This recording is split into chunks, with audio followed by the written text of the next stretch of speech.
This is the Chewing the Cud podcast, a podcast for the UK dairy industry, brought to you from the southwest of England and listened to around the world.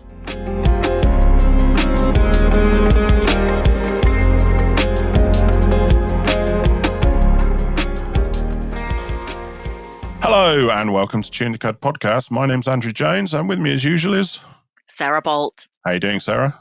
I'm very well, thank you, Andrew. And how are you? Yeah, not too bad, thank you. Not too bad. So today we've got quite an interesting subject, I think. I think it's a very interesting one. I mean, the cows are only now coming in as we head into winter, and I suppose you could say this is for next spring, but it's going to make you start thinking, I would have thought. To be honest, you should be thinking about your grass for next spring now as you take the cows off, shouldn't you? I was going to say, we've had some good autumn grass growth, definitely, haven't we? Yeah, a lot of clients I've spoken to, you know, they've got the cows in now because it got wet. I know it's been a little bit drier this last week again. They got them in and they're saying we've got loads of grass out there still, probably going to affect intakes as it was getting wetter. So you might not quite be getting the energy in the cows, but they're all saying how well the cows were milking, how well the solids were doing it just off the grass. So we've had very good autumn grass, definitely. But as we finish the grazing season, we should be setting it up ready for next season. Yeah, getting that wedge all ready for next year. Well, exactly. I think there could be happy days for some sheep this year with the amount of grass that's around. But anyway, lest we talk. Only if we can get them off by Christmas. Well, exactly. And the less we talk about sheep, the better. Yes. As I always say, they're good for eating, but there you go. But anyway, sorry. Make me think about college friends who had sheep always used to describe them as woolly lemmings, but that's another story. Anyway, so today I came across this. I saw a social media post actually, just for an invitation to the Southwest Dairy Development Centre, and our speaker was there giving a presentation on the work that they'd done. As we were discussing before we came to record this, wasn't it? It's potential. There's lots of advantages, but potential labour saving that this could bring and save someone potentially half a day a week. I think that's the key to this, really, isn't it? It's the accuracy is there, and the half a day a week labour saving. I think most farmers would grab your hand off at that one. Well, exactly, and it's the consistency, isn't it? I mean, I guess it's a point we discuss is how accurate it is in the podcast, but it's the consistency of it, and ultimately that's what counts. And as I say, if you've got a reasonable farm and you've got to go and walk it every weekly, by the time you plate meter it, even if you don't plate meter, you just walk it, there's probably half a day a week gone, and you'd make some management decisions in what you're doing. So hopefully this will bring some consistency and allow some labour saving to concentrate on making those management decisions. Definitely. Good. So anyway, let's go find out more about Agribot and its measuring grass from the sky.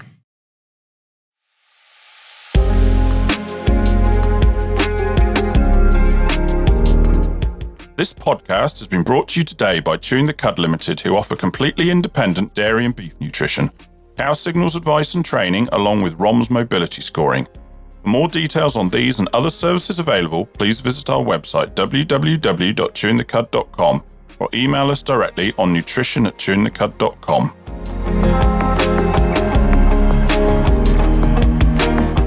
Chewing the Cud Limited now offers first aid training from a registered first aid at work trainer and experienced minor injuries practitioner. For more details, please visit our website www.chewingthecud.com or email us directly on training@chewingthecud.com.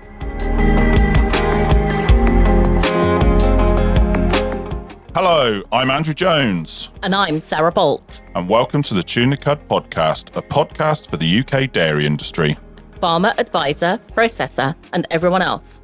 We have topics and episodes that will interest you. We discuss the practical and the technical aspects of different UK dairy industry topics. We aim to make you think about what you're doing and ask yourself, can it be done differently? Listen to us speak with specialists from inside and outside the industry about their area of expertise. Subscribe and listen to episodes for free on your favourite podcast platform. Or sign up to our website, www.chewingthecud.com, for podcast notifications so you never miss an episode. And links to our socials, including Instagram, Chewing the Cud Podcast. All one word, and remember, no G. Or email us direct on podcast@chewingthecud.com. If you like what we do, please share and leave us a review to show your support. And that's it. Enjoy today's episode.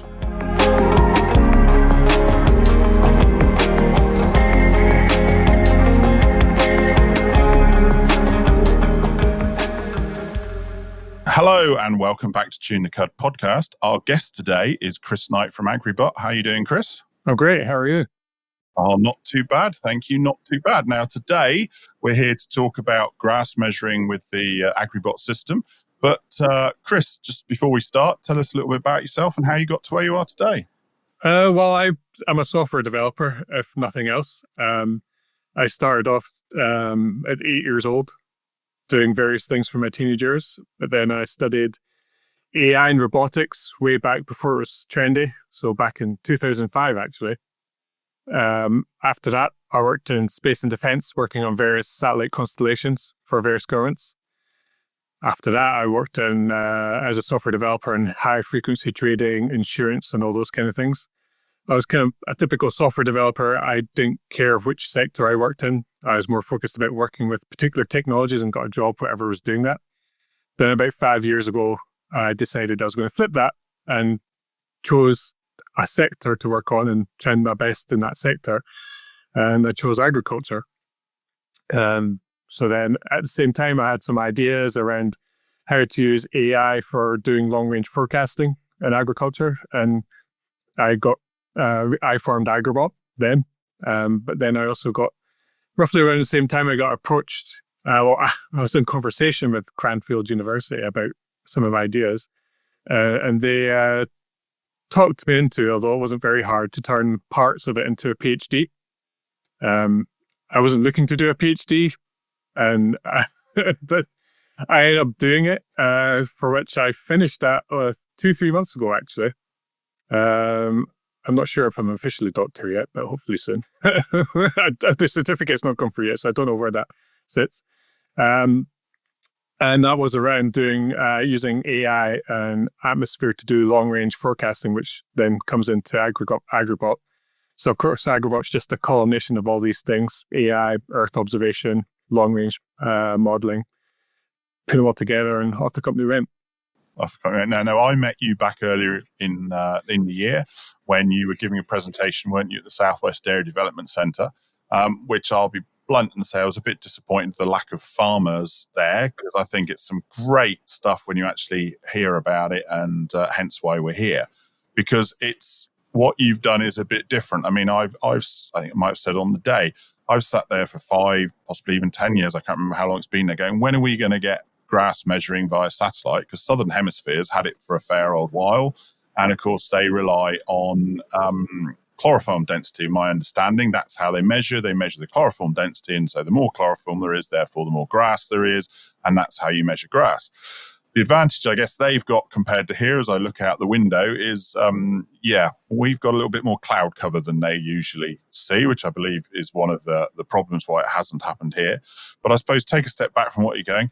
Why choose agriculture? From somebody that doesn't have any background with agriculture, why go, I'm going to work with agriculture? You know, most people sort of look at it as, well, hard work or whatever it is. What made you choose agriculture? Well, I'm not from agriculture, but I grew up in not quite rural, but rural enough part of Scotland, south of Edinburgh. So I grew up with some farmers, so I wasn't completely disconnected from it. But yeah, I personally don't. And why agriculture? There's a culmination of things. I think because I was thinking, it was the first time I actually sat and thought about what I want to do. And of course, everyone wants their life to be impactful, however you define that. And I suppose my definition sort of went along the lines of what can be more primary than helping the food supply system. It's can't get much more important than that, really. There of course there's other important things, but that's up there with most of them. At least. Exactly. If you haven't got food, does not allow or what is it? They say the start of any advanced civilization is agriculture, right? Isn't it? If you don't have that, then people can't go and do other things. But your PhD, you probably ought to explain to us a little bit more about what your PhD was, because that's quite relevant to what we're talking about, isn't it? So the PhD was, that came from the initial little fact that a lot of yield models, lots of agricultural models, require weather as an input, whether that's typically sunshine, rainfall, humidity, stuff like that. And as we all probably more aware than we'd like to be, if you're planning on barbecue, you're being quite brave if you listen to the 3 or 4 day weather forecast. So, of course, that's the limiting factor for all these models. But as a science or as forecasting, not that I forecast weather or atmosphere, but we're actually better at forecasting atmosphere longer range, like in the several weeks. So that's when you're watching the longer form weather reports, when they start talking about highs and low pressures. That means sea level pressures. We're actually really good at forecasting those further out. We're just not very good at turning that into weather. So then that bore the question, well, why don't we use these as inputs for agriculture as opposed to using weather and make advantage of that? Well, I was going to say maybe I'm showing my age, but it feels like the weather forecasting is getting worse, not better. The fact that they've got, all these supercomputers, they seem to get it more wrong than right these days, but maybe that's just me. Maybe. I don't know what to say to that. I'm very insulted. I can only insult someone by answering that properly. Well, I mean, you might be too young, but we all remember Michael Fish. No, there will be no hurricane tomorrow. Yeah, I've actually used that as a problem with AI in a sense. So I do some lectures on AI as well as my background of anything. And I often use that as a good example because it wasn't so much that he was wrong, it was the confidence level. So AI often gives a prediction, but good models also come along with, well, I think it's this, and I'm about 90% sure. Whereas I think Michael Fish came out and said, this is happening, there's no chance of anything else happening, and then that was the issue. So I would say it wasn't the prediction, it was the confidence level that was the problem with that one. But, but I think we've got better. The science would say we've got better at it, but of course I'm not going to argue with anyone. I'm not going to argue with anyone's lived experience as well, because that's a very, they like to think they're more accurate, but I'm not going to comment on the real world. I wouldn't say I'm accurate at all. It's just that's the way it feels. But then I don't bother watching the weather these days. It is what it is. So your sister, your postdoctorate, sorry, I should say, is using atmospheric pressures rather than weathers. Is that the right way to describe it? To then predict what's happening? Yeah, I mean, I'll get jumped on for saying this, but to make it, if you're predicting the weather, you'll often look at the atmosphere. So it's more complicated than that, of course it is, before anyone jumps in too hard. But it's for the sake of keeping it simple. So they'll look at the weather people, will look at the meteorologists, not the weather, the meteorologists will look at the weather people as well. But they'll look at the atmosphere and then they'll do their forecasts based on that. Then, of course, their forecasts then go into agricultural models, and then so you're doing multiple layers of models. Every model has its inaccuracies, so the more layers you have, it compounds its error. And the good phrase for AI fields is every model's wrong, but some are useful. So the more models you have in there, the more. So with doing atmosphere, we sort of make, like, if to pick on I say to pick on, but it's actually good for this podcast. Is if we say grass, so rather than having grass as the third or fourth model down, we actually put grass beside weather. So we don't forecast weather anymore. We're going from atmosphere to grass rather than atmosphere, weather, grass. If I remember right from your presentation, did you say something like only 28 or 29 different atmospheric models that you can then use to predict? Is that right? Well, so the UK Met Office, they do their long-range weather forecasting. It's called Fluvial Decider or whatnot. They're based on 30 states.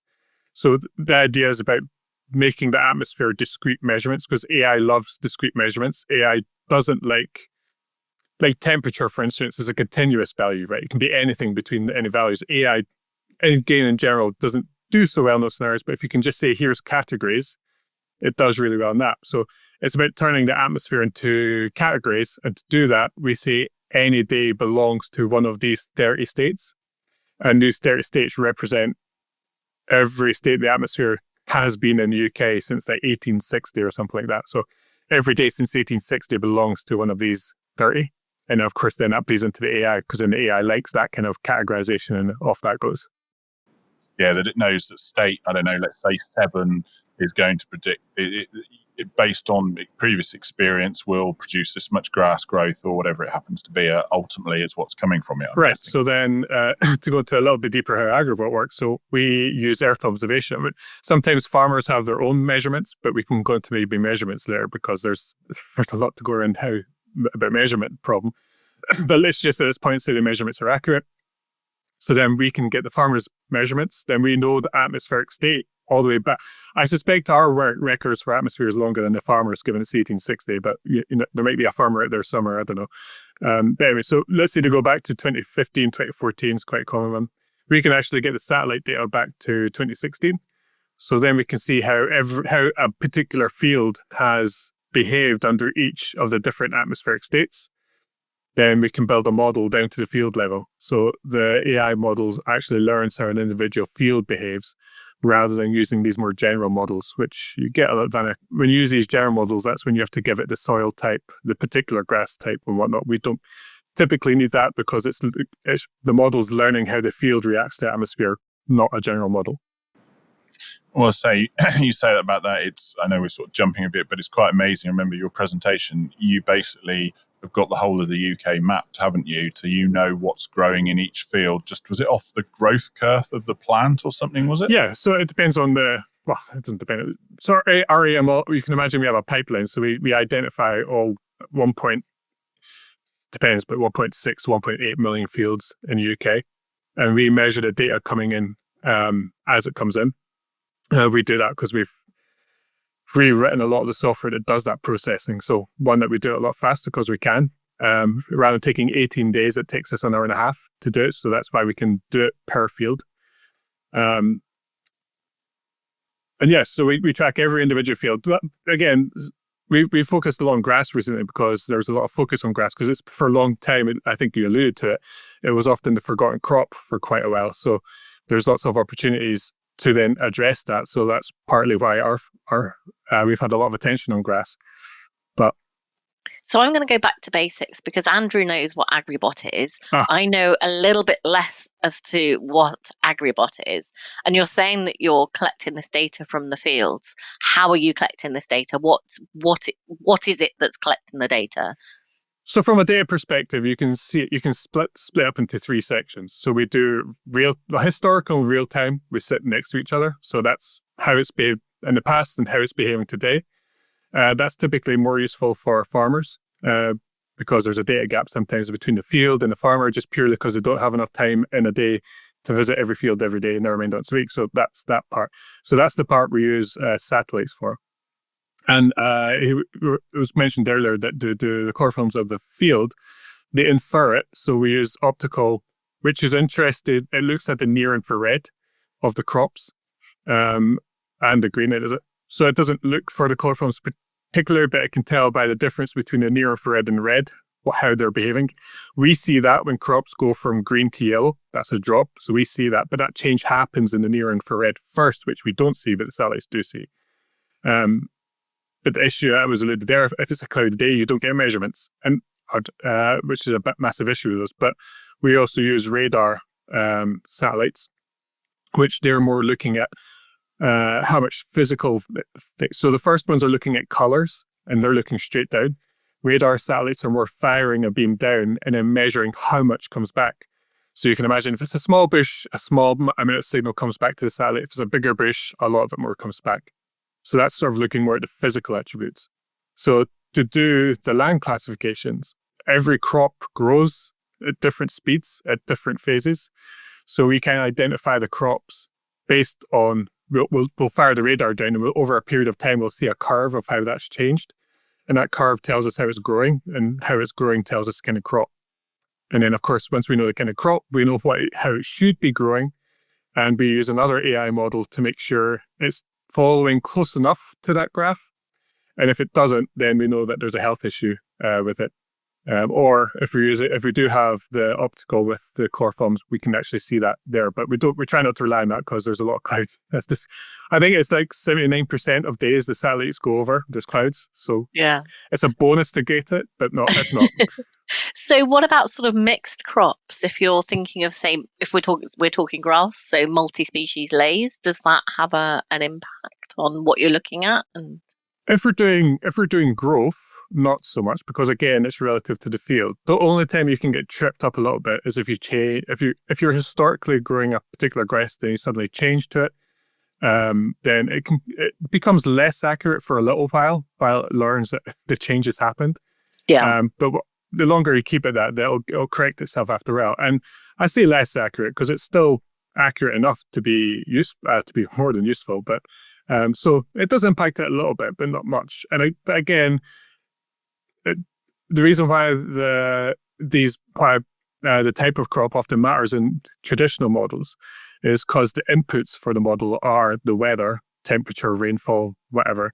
Then you have to tell the type of grass it is, because of course different types of grass respond differently to those inputs, and then you get your output. But because the model's field specific, that's why we don't need to worry about the type of crop. In fact, sometimes we can actually infer what the type of crop is, because we can see, again, we look at the curves, that will sometimes, if the difference is big enough between species, we can actually tell the subtype of crop that's in there. Yeah, because it was one of the things that amazed me when you did the presentation. I said, well, don't you need soil type? And you went, well, no. And it was like, oh, okay, you must, because I was thinking you must link this with the soil maps for the whole of the UK, aren't there, in terms of what's where, etc. And you're like, no, don't need it, because we're not measuring the data that, like you said, traditionally models use. We are looking at that growth phase and using the weather to predict. So exactly, it's the soil types are the other input, right? So you've got the weather inputs, then you've got the crop type, then you've got the soil type. And those are your typical inputs to your traditional models. But of course, because we have a model per field, it compares itself to the field itself. So we have the model specific to that field rather than, and that's the point. Which is a massive game, because we're fundamentally, there's also ways of viewing what we're trying to do, but it's a quality of life tool. You can view this as a quality of life tool in the sense that it's trying to save you time. So you don't save someone time by asking them, what's their shoe size and all those other questions to do the modeling. That it may end up costing them more time. I think when I've just come back from a trip, actually, again talking about all these, what's agri-tech's future and all this. I think it leans into what I've just said, is that there's lots of opportunities, and we're being agri-tech sectors being focused on like animal welfare, environmental welfare, all those kind of things, which of course we should be. But I think one thing that's often forgotten is the farmers' welfare as well. So everything's forgotten about. But, when we talk about feedback for the people we're helping, so often they'll talk about how it's helped the farm's profitability, how it's helped the cows, or it's helped this or that, the fertiliser use. But the biggest one for me is when you hear them talking about, well, it's allowed us to go from a 6-day week down to a 5-day week, and all the benefits that gives to the individual. So, and I think that conversation went well over the last few days. So I think in the future, these opportunities are going to start focusing more on farmer welfare rather than just the farm's welfare. I think labour saving is a huge one within the industry here in the UK, isn't it? That labour is in short supply, and therefore anything that can save labour is definitely worth looking at. Yeah, and that's where they're connected, right? Because if there's a completely separate farmer discussion in the sense that just the farmers themselves are having to. There's just, like we said earlier, there's just not enough hours in the week or the month to do what they want, and that brings a certain amount of stress. But then that's amplified by the labour shortage, which is a separate but connected issue, because then that magnifies the first problem, and it builds more stress and it builds more time. And you ask most people around the world, they'd hate a 6-day working week, or some even do a 7-day working week. And I think we're starting to try and focus on, we've always focused on it, but trying to find other ways of incentivizing other agri-tech sectors to also have farmer welfare along beside the animal welfare and all those kind of things. It shouldn't be a zero-sum game. We should talk about welfare across the field. So that's one of the big impacts we like to talk about. I mean, you're talking about time, let's be honest. If you've got a reasonable farm to walk all over, it's probably half a day a week, isn't it? So by the time you plate meter the whole farm, input that data, make some management decisions based on that data, you might as well wipe out half a day for the week if you want to do it. So as you say, if you're saving somebody that half a day and it's constantly being monitored, so you're not having to stress, I've got to do that this week, or it's one of those jobs that might slip because of other things. it makes a huge impact, doesn't it? That they can use that time more productively. Right. I mean, we'll often talk about it. It's one of the critical jobs that isn't done, because of course, when you're a farmer, it's not about the jobs you should do. It's but how many critical jobs can I do? Never mind the ones I should do. And I think measurement's one that often gets put by the wayside, and in a way, it's a tricky one because it's saving time on that one's a false economy, because the more you utilize your grass fields, your pasture fields, the cheaper it is to produce, say, milk. If they're out feeding grass, your price per litre goes drastically down and compared to in the shed. But you can't do that properly unless you're at measuring. Then, of course, again, it's a no-win scenario for farmers in terms of where they put their time, right? So we can talk about that, and they should be doing it. But then there's a bunch of other stuff they should also be doing. So. Yeah, I was going to say, Andrew and I have probably spent many a year telling farmers that they should be going out and using that half a day to adequately measure their grass and make the most from it. It's. I used to joke, someone used to pay me to go and walk their fields for them once a week, local to me, which I quite happily did. But I was like, well, someone pays me to do my weekly exercise, so I'm not going to complain. I mean, some people do love it as well. And if they use our tool, I would encourage them to continue doing it, because then that completes the cycle back, and the model gets more and more accurate. But of course, we're also there to not make them do it as well. So we're not, So for some farmers, it's great because they don't have to, but we're not trying to stop the ones that do want to do it as well. So taking a step back a little bit, you've sort of explained that what's in there to get it. But what makes yours different than what's gone before? Because I know since I've met you, there's a few times I've gone, oh, I've met this guy and he's got this system to measuring grass, blah, blah. Oh, well, we tried that before and it doesn't work. So what's different about your system? I guess, one, the fact that you're not worrying about cloud cover, but what makes your system different and more accurate than maybe some that have been trialed before? It's the thing I often talk because it's often comes across as a computer science job, but it really is that model per field basis. That's where a lot of the accuracy comes from. And I think the other, just to talk about AI a little bit, the way that people build AI is they want to build this monolithic AI that's amazing at everything. But the reality is that's not a great way to go forward. So instead, what we do is we do what's called an ensemble approach. So as much as I've down-talked to traditional mechanistic models, that's the ones that, the traditional ones that we've all used, rather than replacing it, our models are built to build alongside it. So rather than one model trying to do the forecast and the prediction, we have multiple models that all have their own little specialty. So it's almost a committee of models. And then we have a model that sits on top of that to decide which one it's going to listen to. It does that because that sits and looks at the weather that's happened recently. And it figures out which models tend to do better in those conditions. Then it slightly listens more to that one. So it's tricky because I don't want to answer for if these are companies, often it's companies that I don't really know how to do it because of course they don't tell me. I ask, but fair enough, they don't, So I don't want to say, but I know how the academic and all the published models work. And I know how AI people tend to think, and they want this one big model, but we took a leaf from weather forecasting does the exact same thing. So they have different models that are slightly tweaked to be better at different things, and they sort of take the average or the popular opinion. And that's kind of what we do as well. I guess you could say that's what should be on farm almost, really. You rely on the advice of your vet, your nutritionist, your foot trimmer, whatever it is, to then try and build up a bigger picture, isn't it? And then get the answer. And effectively, that's what you're saying, I suppose. You could say each model is specialist in their thing, and you're just bringing it all together to make that prediction. Exactly. And we get a lot of accuracy of that. Plus, we're as far as I'm aware, we're the ones that really do atmosphere. So when you start to get to 2 to 3, when you get into multi-week one, we have this advantage of my academic research feeding into that. So there's that aspect as well. So how far in advance can you predict grass growth? I typically 2 to 3 weeks, I would say, is we're pretty accurate. 4 weeks is good. Once you're at 4 weeks, but once you do multi-week, I think the other thing in this caveat is that we only typically give you a number of dry matter mass up to 4 or 5 days. After 5 days, it tends to be more categorized. It tends to be like it's going to be a good day or a bad day. And then we give you a rough estimate what that typically looks like for that field. But after a week, it turns more probabilistic. It gives you scenarios. It gives you certain odds. So it says the odds of it being in this range or the odds of it being that range. Which, if you're doing 3-4 weeks, that's kind of normally what you're looking for anyway, right? It's 3 or 4 weeks tends to be a blind guess, but at least this is a bit of data to back some sort of decision.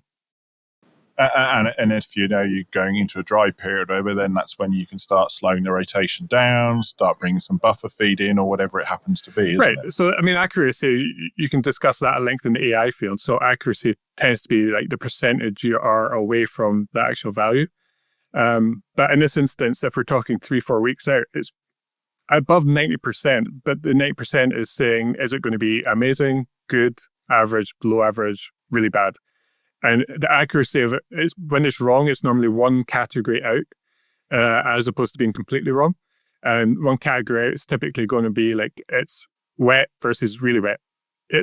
I can't remember ever thinking it's going to be wet and it turns out to be dry. And I think just that amount of accuracy over that length of time, I think any farmer would probably grab your hand off for that, knowing, the approximate weather conditions for the next 3 weeks will just allow that planning process. That's the advantage. So again, the downside of if you take a step back from agriculture, the downside of doing atmospheric forecasting is exactly atmospheric forecasting isn't about, like, if you took 2 to 3 day forecast, that's normally about saying it's going to rain at 3 o'clock on Tuesday. It's going to start raining at 1 o'clock. So it's trying to be very precise, which is for our day-to-day life. That's what we want. But if you imagine 2 to 3 weeks for a plant, I just want a certain amount of rain over a certain amount of period of time. I'm not interested if it's 2 o'clock or 4 o'clock. So long as I get this amount of rain over this period of time. And that's what atmospheric forecasting is really good at. So that's why it lends itself really well to agriculture. Atmospheric forecasting is rubbish for helping you plan your barbecue. You can't do that. So don't email me. Don't email me about asking about barbecue in 4 weeks. I can give you the odds on it raining over 2 days, but yeah. But it's that overall growing period, isn't it? Is it worth, have I got to shut off some fields? What have I got to do over those 3 to 4 weeks? Well, exactly. And I think that's why it's perfect for agriculture. Like, I bring this up because part of the pushback we get is it sounds like we're saying we can do 3 to 4 week weather forecasting. That's not what I'm saying. We're doing growth forecasting 3 to 4 weeks out, and it's probabilistic. It's scenarios, right? Giving you the odds to place your bet on the fertiliser game, I suppose. But that makes perfect sense, doesn't it? The closer you get to the day you're looking for, the more accurate it's going to get. Yeah. And the further away, as you say, the probability is it will be wet or very wet, but it might be one rather than the other. But that's where we think it is. But ultimately, you can look and go, well, it's going to be wet in a month's time, right? What do I need to do? Or it's going to be dry in a month's time, right? What do I need to do? And then make your decisions based on that. It helps you make those decisions, doesn't it, ahead of the game? There's not a lot of difference in preparation between wet and really wet, right? But once you get within a week, that's when you start to know. That's when we start honing in on actually which one it's going to be. But, the big difference is, well, if you prepare for wet, if your bet isn't wet and it turns out to be dry, that's when you get caught out and that's when you're in trouble. But this stops that. So as I say, you mentioned pushback. What's the reception been? Obviously, I met you at the talk at the Southwest Dairy Development Centre, but I'm guessing you've been elsewhere and given a presentation on it. So how do you find it? Yeah, really good. Your listeners can't see it, but I do. I'm pointing to the bags under my eyes. That's the sign of how well it's doing. It's doing really well, to the point that we're trying to keep up. We already have amazing farmers who've signed up, who sadly I haven't reached out to for a little while, but that's because we're busy trying to get the models ready for the next growing season. So if they're listening to this, we're still turning away. We're going to be ready for you. But it's all up and down the field. Like, for instance, the other people who are interested in this is things like parametric insurance. which is a much better type of insurance for farmers, because if something goes wrong, you're not stuck in a lengthy conversation with insurance companies. They don't like the conversation either, to be quite honest with you. So parametric, once we understand how the atmosphere affects your field, we can then say, well, the probability of that happening this year is this. And if it does happen, that's an objective trigger for insurance payout right there. There's no discussion around it. There's lots of interest there. So there's interest up and down the field, so to speak. Well, I guess you made the comment. I remember at the thing is you said I've come to help dairy, but he said I believe you said something like I believe I can make more money out of other things, but I want to help dairy at this point in time, and the other stuff will come. Exactly. I think if I'm talking to potential investors and whatnot, I always make the point of I want the company to be a roaring success, but I don't think that's going to be in the back of farmers for two reasons. One, we don't want to. We don't believe that's the right way to go forward. And two, I'm not sure there's that much money to be extracted from it anyway. So we're being both kind and realistic on it. So, but that said, with the farmers who joined, and we are still taking on board, the farmers who come and help us and provide their data to help us improve their model in the early days, they get to use the product for free in perpetuity right now. Because as a thank you, because they're also helping us. If the theory being that if we can keep farmers happy with our predictions, then no one else can really moan. And the wonderful thing about farmers as users is they're very quick to tell you when it's not good, which is what we want. It's wonderful hearing how good we are, but there's more value in hearing when we get it wrong. So how many farms have you got working with you at the moment to what's the word, proof the data? 15 or 20 farms. But that's great. That's hindered again by me just by the team trying to onboard them as quick as we can, whilst trying to build that out as well. But from an accuracy perspective, we're happy with it. But the other reason why we've not taken money from is I keep joking that we're an old-fashioned company and that we spend time building it, improving it before we take people's money, which and the modern way of running tech startups is counter to that. So we're happy with the accuracy now, to be quite honest, and it's gone through academic rigor, all those kind of things. There's papers published on it, so we have spent more time than a lot of other tech companies proving out. And now it's just about building the business. Now that we feel comfortable about what we're saying and making a product out of it.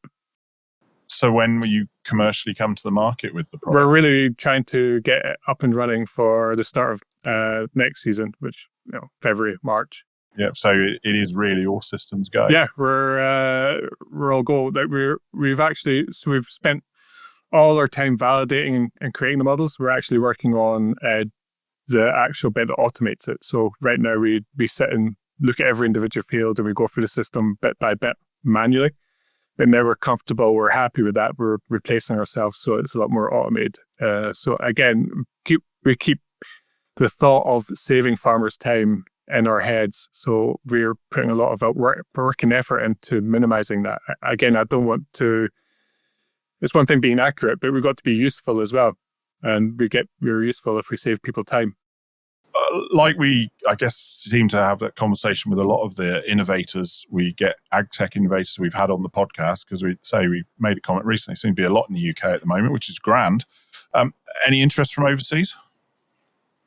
Yeah, there is lots. Like we were leading EU Horizon grant, which just takes, that's like when the EU talks about how many billions it's spent on innovation, it goes through Horizon. So we built a consortium of 13 companies to do that.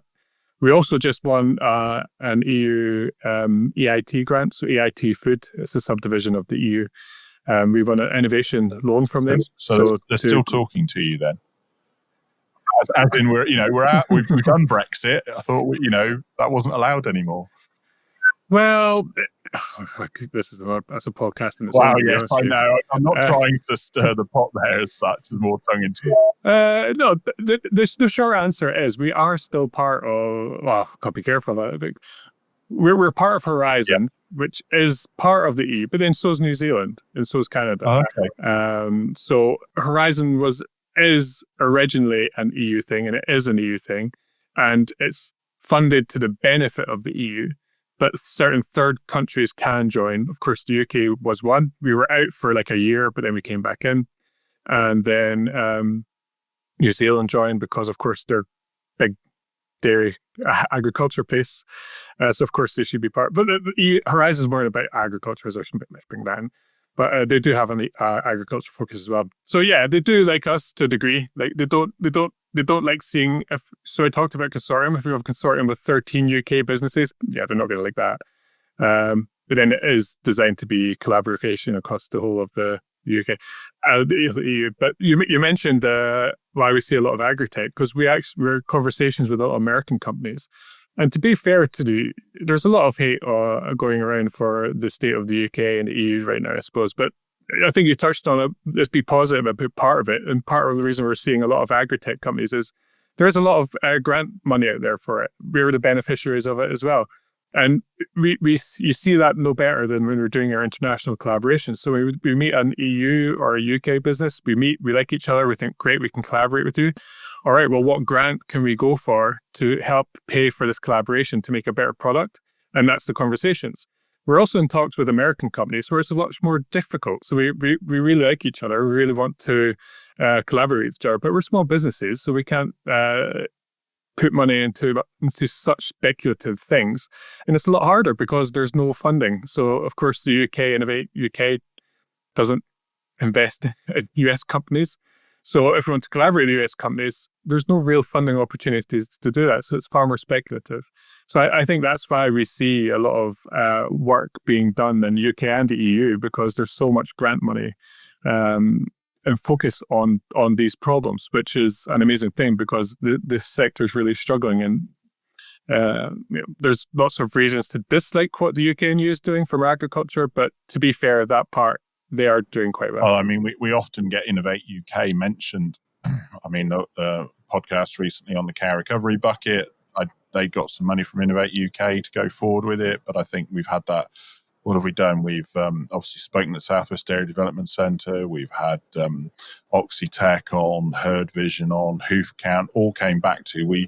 I remember Anthony Marsh making that comment with his Hoof Count product, the Pediview. He said, I would have done it anyway, but he said it probably would have taken me 5 years and cost me a lot more money. But he said, thanks to Innovate, I got a grant to do it, but also it gave me the links to talk to the right people to bring the right resources in, so it happened a lot quicker. Yeah, I think to broaden that out a little bit, just from a tech company perspective, normally the progression is we come up with an idea, you get seed money, which is 50, 60, 70 grand. Then you get your Series A money, which is hundreds of thousands, maybe millions. And then you get your Series B, which is tens of millions. But each one of those stages, you're giving away 20% of your company, which is fine, and we're completely okay with. But it's not so much the 20% of the value of the company, it's 20% of the decision-making within the company. So rather than I've been keeping Agribot, I've still self-funded it. But I've only been able to get to the size it is because of the grants and keep it and not take on investment. And why I'm bringing that up is that's key because it allows us to be mission-led rather than worrying about if we take £1 million, for instance, an investor wants 10, 15, 20 million pound back. So it then becomes that then becomes a bad part. Can we do this? And you can do an interesting project, but unless you can 10 or 15x the value you put into it, you don't really go for it. Whereas because we're self-funded with massive benefit to Innovate UK, we can be more mission-led. So now we can do interesting projects that, we tried to make them cost neutral because we're a startup, but we don't have to work, as long as we're covering our costs and it's interesting, we can do it and execute it. And I don't have to justify that to people who are only wanting a financial return. And from the point of view of farmers on the ground, from the point of view of farmers on the ground, that's absolutely awesome because you can hear your passion for the industry coming through, and it means that you're then doing something that will benefit those farmers directly. And I think that's really amazing. Yeah, I think most founders do what they do because they're passionate about it. Otherwise, why would you do it? I would get a job somewhere if I wasn't passionate about it. But where they get lost sometimes is when investors come on board. There's good and bad investors. Again, I'm generalizing, but that's when founders lose their passion and not necessarily not become mission-led anymore because they have obligations to their investors. And it's not that they're compromised or whatnot. That's just the deal, isn't it? And From a tech perspective, I think that's the wonderful thing about Innovate UK and EU money and the money we got from EIT is it allows us to be mission focused and purpose driven for longer. And then when we do raise, it's a small percent of the company, so we can continue to be so even afterwards. Yeah.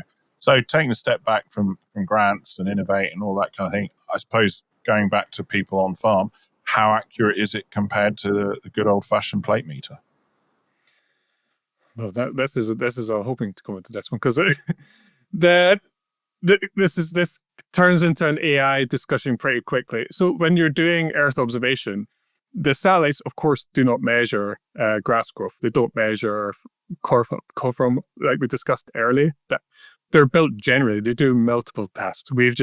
In our purpose, that's how we interpret the data they produce. So we have to turn that. The satellites will, for instance, come back with backscatter, which is sometimes decibels, which is a miles away from grass. So then that's the AI's job is to turn what the satellite's unit is into dry matter mass per hectare, for instance. So when you do that, you have to do what's called ground truthing. And by that, we normally mean measurements on the ground. So we can calibrate what the satellites say and have a measurement on the ground to say, well, that when the satellite says this is what was measured at the ground at the same time. So then we do the modeling that way. The problem historically with grassland, and where I think the reason why we don't see products for it so much, is that it's difficult to correlate what the satellite says with what the farm measurement was, the ground truthing data was. And it's tricky because the method of measuring it isn't accurate. I'm not going to point the fingers at farmers saying they're inaccurate. I think the measurement itself is inaccurate, to be quite honest. It's a very basic tool, isn't it? Realistically, yeah. The plate meter is a stick with a plate on it. But you've still got to get it right, because I know I've been on farm before, and maybe people here don't realise, but there are multiple formulations on there. Because places like New Zealand, on a set day within the year, you change that formulation. Whereas here we use the standard formulation, which off the top of my head, I think is 640 by 125. But I mean, I've been on farm before, and their plate meter, they hadn't realised. I think they just pulled it out the box, and the way they went was completely wrong. And you're like, so you've got to make sure that's right. And you can have two people follow the same route on the same day, and it's not going to be 100% accurate. It's a bit like a silage sample. You can take one silage sample, take two bags out of it. It's never going to be exactly the same. The route's going to be different. The way they plot it's different. It's just always going to be just that slightly different in the way it is. It just needs to be relatively, what's the word? Close enough? That's not quite the word I'm looking for, but it's got to be relatively right, hasn't it? Within 100, 200 kilos, because Sarah and I could go out with plate meters, and we'd probably be 200 kilos or so within of dry matter per hectare different in our results. So it's all relative, isn't it? Right, and you can go further and say, like was hinted at, like, what are you measuring? You're basically measuring how much the grass pushes back up on that plate, not actually the grass.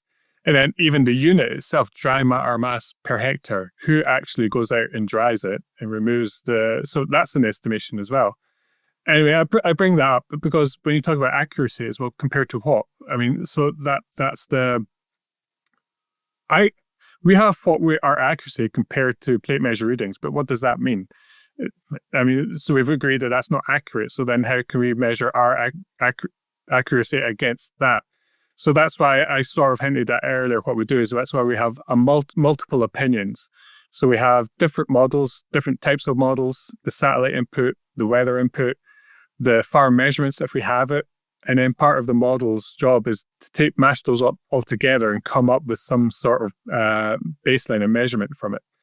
And in fact, part of the EU Horizon bid we have going in, so that's an £8 million project split across 13 people with different work packages. One of those 7 work packages is specifically on, well, what is the most consistent measurement we can introduce for grass farming?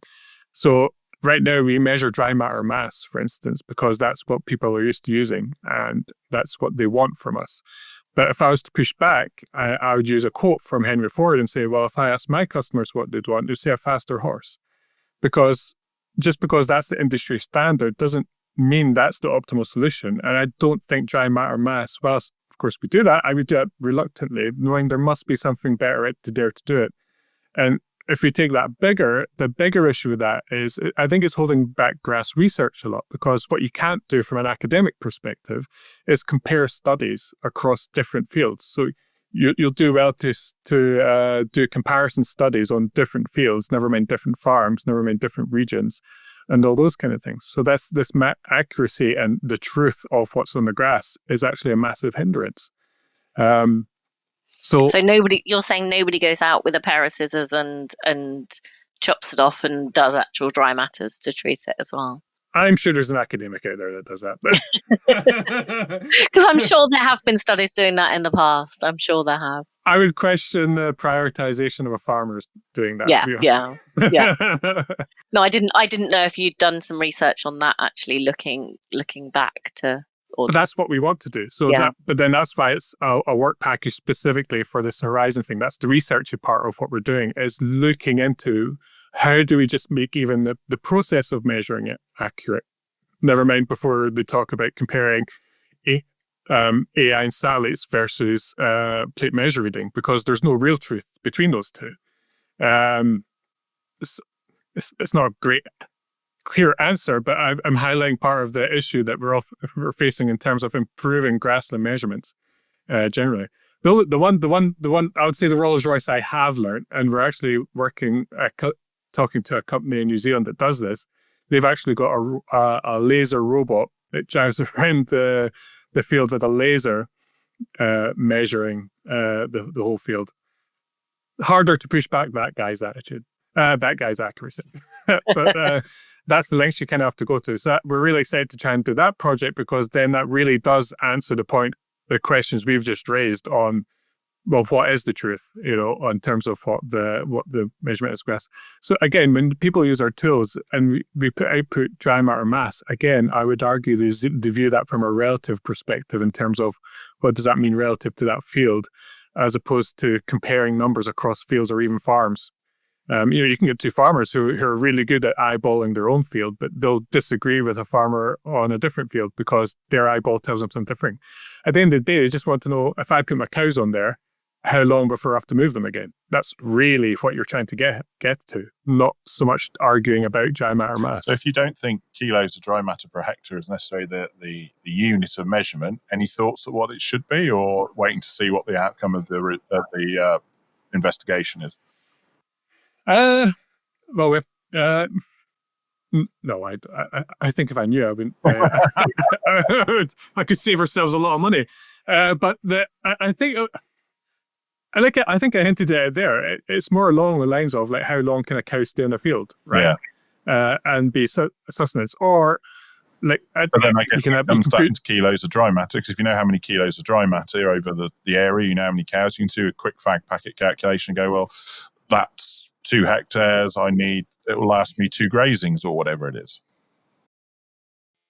The issue there is you're treating your dry matter mass as a quantified truth. So yes. That's because you're right. You're 100% right. If you had accurate, if the dry matter mass was a truth value, then yes. So which you could, but then I think farmers have internally calibrated their minds on their field and their herd for doing that. So that's kind of why it works, because the farmers worked out in their head that ratio, but you can't take how they've done it to a different farm at all. And that's the point. That's where you get the issues. So I sometimes I even talk about, well, why are we even forecasting dry matter mass? Maybe we should just forecasting the milk produced on atmospheric states and miss out, because I talked to earlier how we sort of go from atmosphere to weather to grass growth. Instead of we go atmosphere to grass growth, why not just go from atmosphere to milk? Really? Because that's what we want. And then I can say that depends on the quality of the grass that's in there, doesn't it? Because, right. I can't remember where it is. I've got it somewhere. I think it's on the website that, you can take 2 different bags of grass seed. There might be only a 5 an acre difference in the price, but the difference in value of milk you can produce out of it can be something like, it's over £1,000 at one point or something, I think it was, depending on where milk price was. It's considerable amount, and yet people worry about that £5. Now, I know that's easy for me to say when I'm not paying the bill, but actually that return on investment is potentially massive if you use the right mix for your farm. Right, and that's again why it's a discussion of what we do with that, because you're 100% right, and that's why I didn't jump on saying I had the answers, because everything we've talked about so far has been dry matter mass, right, quantity, but you've just brought up that it's not just about quantity, you've also got quality as well, which is a whole separate, different way of measuring it. We can say you've got 2,200 kilos per hectare in your field, but who cares if it's all weeds, right? So that's the... So actually, why aren't we talking megajoules? Why aren't we? Yeah. That would be more sensible, wouldn't that? Because actually, if we know answers on a postcard, I would say on this one, because it's the megajoules that's driving your milk. But then if you're driving megajoules, it depends entirely what your cow, because each litre of milk is different. We all talk about standard 5.3, 5.4 megajoules of energy per litre of milk, but that's based on, I can't remember, is it 4 point? I can't remember what it is, the fat and protein exactly what it is. But if you've got a higher fat and higher protein, you're going to need more energy to produce that litre of milk. I would argue that that's a good candidate as well. But you probably know what your milk is, don't you? Well, so you know what farm, fat and protein, so you know how much you need, and you know your cows and their sort of feed conversion efficiency. Could be megajoules of energy. I like it, but I'm sure someone will come up with a reason why not. I'm sure they always do, but it doesn't mean it's sure. No, yeah, it could well be, but that's why we want. That's the point of the research, right? Is to ask and really look into it, come up with a arguable solution. I'm not really into finding perfect solutions, but at least an arguable. But it might be different for different farms, though. It might be megajoules, it might be kilograms of milk solids per hectare. It depends on the farm, their system, and what they want. Maybe depends what their motivations are. Yes. And it should be easy enough, I'd have thought, within the system to go, right, you want this. So say it's just slightly different, but it's the same data just being shown in a slightly different way, isn't it? Yep. And then we go right about how to forecast that. I suppose I'm just thinking of the example of myself. Went to Australia. I was used to talking percentages. In Australia, it was kilos of milk solids. And I found that hard to start with, and then it was, I think one of my Kiwis said, can you, because I used to show them the results at staff meetings, I used to then convert it into kilos. So now to me, I start thinking in kilos, and some people here are now thinking in kilos. But it sometimes it's, for example, I had a client retired from dairying now, used to worry that he was at the bottom of the league table for the supplier he was, or near the bottom, I should say, because he didn't have the high solids. But it's like, but in terms of kilos of milk solids, you're probably producing more than anybody else on there, or thereabouts. You've got the litres, but those guys at the top at the time would have been this time of year, October, November, would have been spring calvers, low yields, high solids, so not producing the kilos in the same way. And once I sort of explained it like that, he went, no one's explained it like that before. And he never worried about it again. Whereas up to then, he's always worried, I'm in the bottom 20%, I'm going to, it's going to affect me. It's like, you're producing the milk solids. But I think that brings up that a good point, is as much as we talk about, well, what is the unit or what is the way of measurement, whatnot, part of that conversation as well is that we don't, is the dissemination of that, right? We can come up with the perfect measurement or the one that we should all be using. It doesn't mean that's the one that's accessible and everyone wants to use, right? So I've just hated on kilograms per, or dry matter per kilogram, right? But if people want to stick to that and it's easier of dissemination, then we have to think our way around all that kind of stuff as well. So I'm not trying to discuss changing it for the sake of changing it. It's just a conversation about, well, what is the best measurement? What is the best way of doing it? But that includes people coming along with it. Yeah, and going on the journey with you to explore it. Yeah. So if they just don't want to, if the new way is just too complicated, then it'll fail. Whilst it's accurate, it will fail on the acceptance of it. It's the whole Betamax VHS thing, isn't it? As the Betamax was technologically better, but the VHS was more usable in terms of the films and that people wanted to watch. Yep. Don't get me. Now I've got lots of examples, and you'll get real insight into my mind if you go into this kind of example.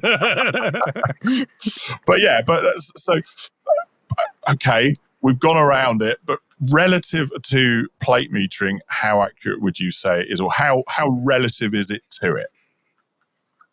Well, we're aiming for 85 to 90%, put it that way. But that's the caveat of what is accuracy. So that's the numbers we're aiming for. Sarah and I could go plate meter and get probably that much difference between us anyway. So, I'd argue you can't worry. To me, and tell me if I'm wrong, it's more about, it's not necessarily that data on the day, it's more the what's the word I'm looking for? But the overall, isn't it?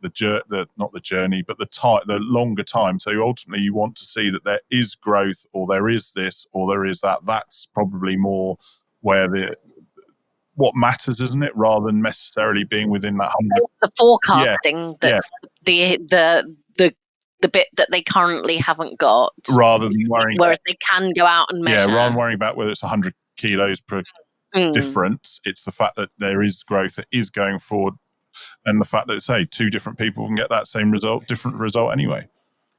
I think one thing I try and and again, this is a part of conversation we're having, a short-term conversation, is around, I think it's more interesting and useful to be consistent than necessarily have an argument about accuracy. Because if we're consistently giving the same measurement, I think that's what I've been trying to say very badly.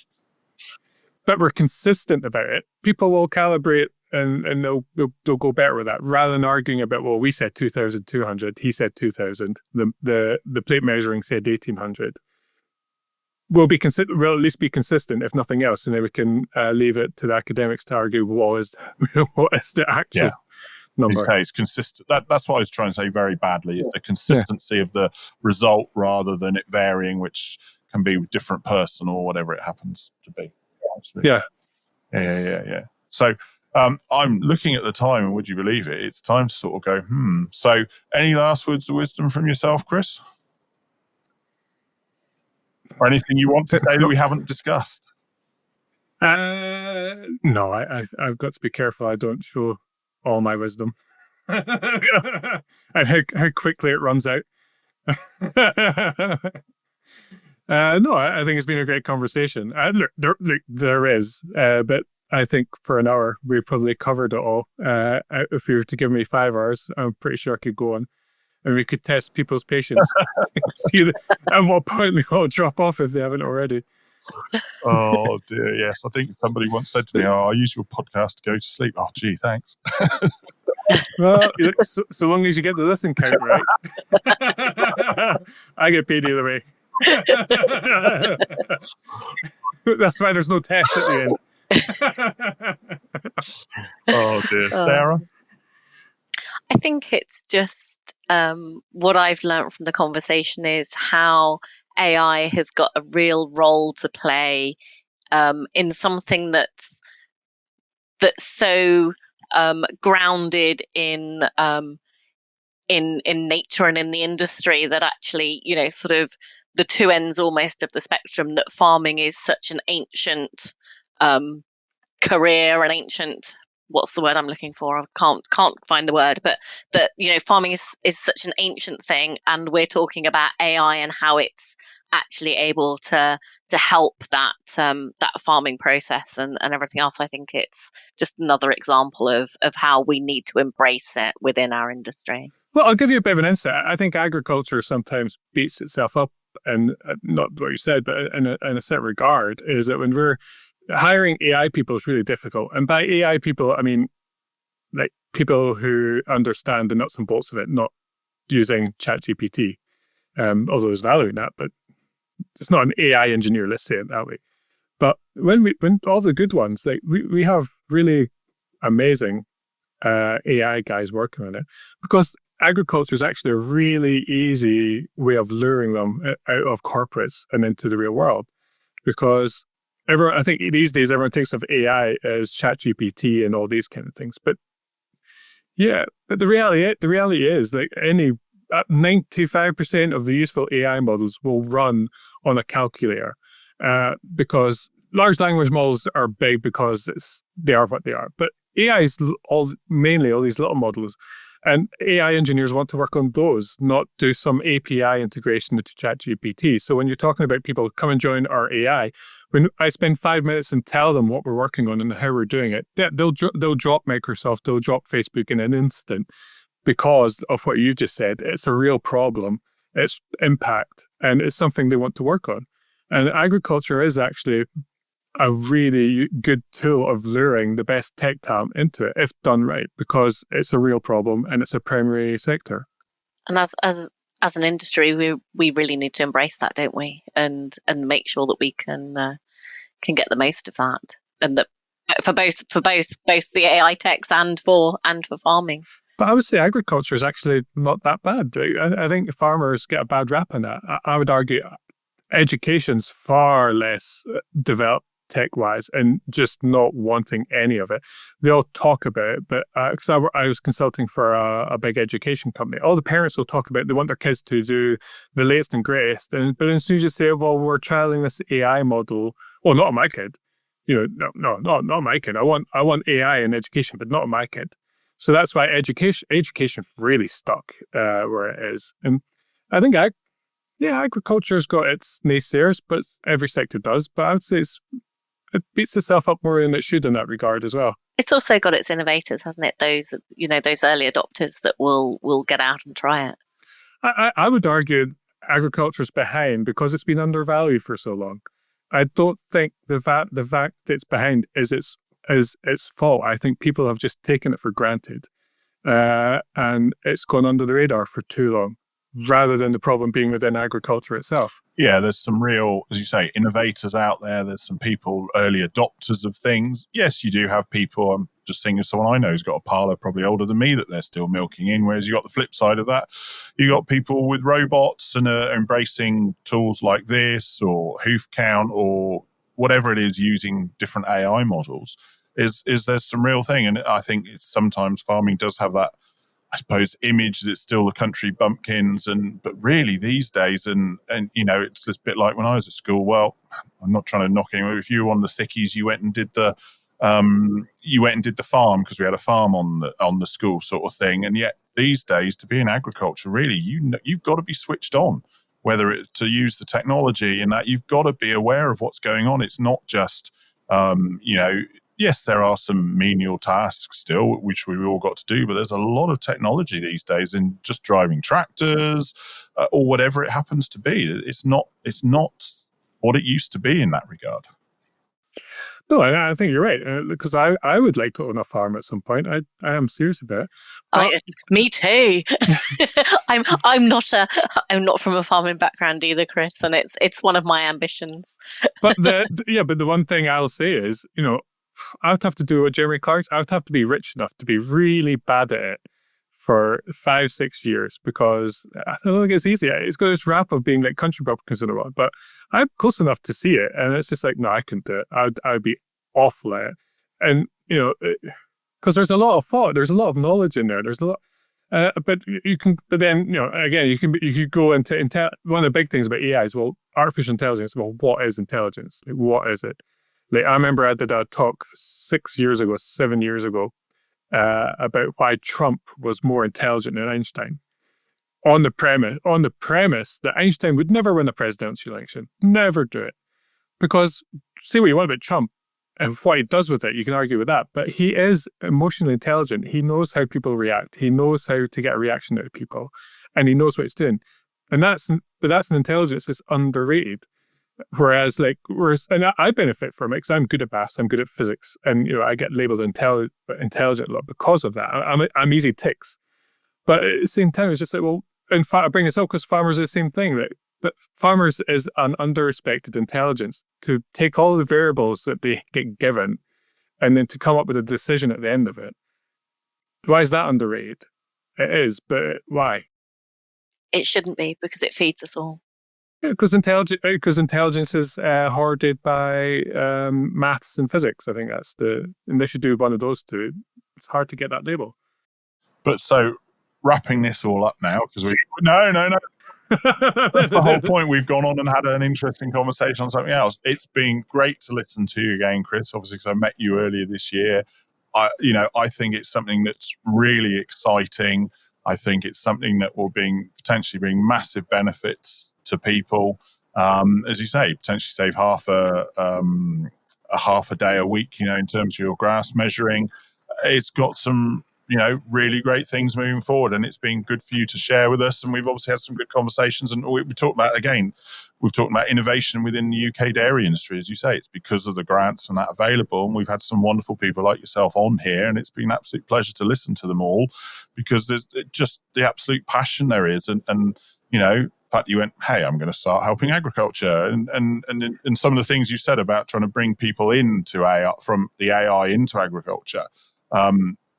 You find it easy because people want to help real problems and solve real questions, not just doing something for the sake of doing it, sort of thing. So that's great to hear as well, that there is a positive for agriculture, and it's not always easy to see. Thank you. It's been wonderful to be here as well and have the conversation, and to give me a platform to rant on about. No. So on that, I'd like to say thank you, and it's a goodbye from me. And it's a goodbye from me. Goodbye from me. Thank you very much.